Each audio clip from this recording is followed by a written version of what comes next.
It was 1993. I heard an interview with a person I'd never heard of before, and because of that interview, I ordered a book and paid $300 for it. I didn't have the money to buy the book, so I used a credit card. I still have the book. Graceful. This is the book. It's a book by Jay Abraham.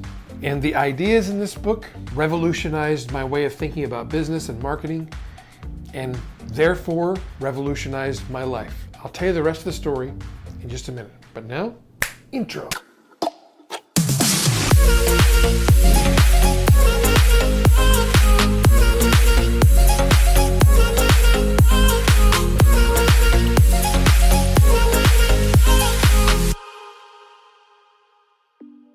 Ah yes, the money-making secrets of marketing genius Jay Abraham and other marketing wizards, a no-nonsense guide to great wealth and personal fortune. There are so many ideas in this book, great ones, that are often taught these days and not properly credited to Jay. I'm going to share with you 3 ideas that I learned from Jay Abraham that changed the way I see business and marketing. And the 3 ideas are, first of all, the idea of upside leverage. Jay's the first person I ever heard talk about this. The fact that we all know what downside leverage is. That's like when you're mortgaged in your house, you're leveraged. You've leveraged the asset, the house, to get a loan.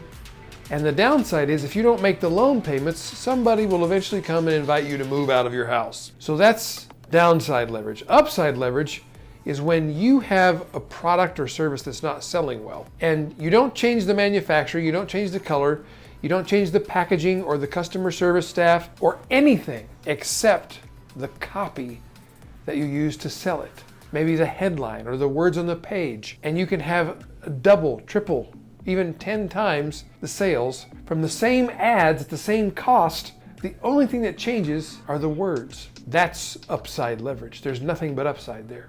The second thing I learned from Jay that was revolutionary was the lifetime value of a customer. This is an idea that's widely discussed these days, but very seldom credited to the man who came up with it, Jay Abraham.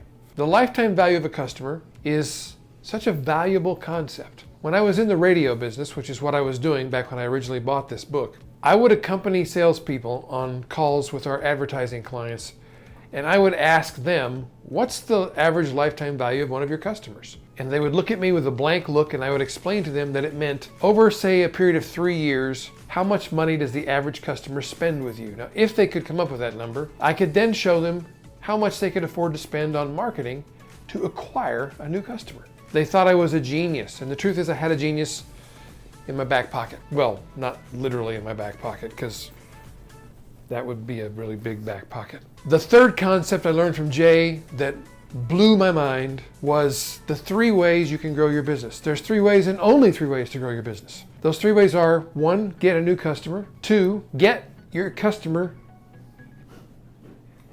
Sorry, my dog is trying to dig a hole in the floor. Flynn, no. You want to sit down? Sit. Shh. Get each customer to spend more at each transaction. Or 3, get them to come back more often. In other words, more transactions per customer. So what's revolutionary about that? You could increase any one of those and grow your business. But if you increase all 3 of them just a little bit, say 10% in each category, do the math. It's more than 30% in the end result. It's really quite astonishing. So this was an amazing concept I learned from Jay. And the third, but certainly not the last big idea that I learned from Jay, was the idea of having funnel vision instead of tunnel vision. And what that means is looking outside your own industry for marketing and business practice ideas. Because when we look at our competitors, there's only ever going to be a difference of plus or minus 10%. That's not enough to make a breakthrough gain in your business or in your market position. But what happens when you look at other industries and borrow their ideas? For instance, the banking industry saw fast food drive-up windows, and somebody in that industry said, what if we had fast food drive-up banking? And thus the drive-up teller window was born, and it changed banking forever. That's funnel vision instead of tunnel vision. These are just 3 examples of great ideas that Jay has given to me, to us, to the world. And now you know that I've always been a proponent of learning the history of our industry, knowing who our forefathers in the industry are. Jay is like the beneficent patriarch of marketing. And now there's a movie, a biography, a legacy film about his life's work. And I think every marketer should see this film. And the good news is you can see it for free, and I'm going to put a link in the description below. It's not an affiliate link. I don't make any money for doing this. I do have a vested interest. Jay is my friend. Watch this movie. Learn from it.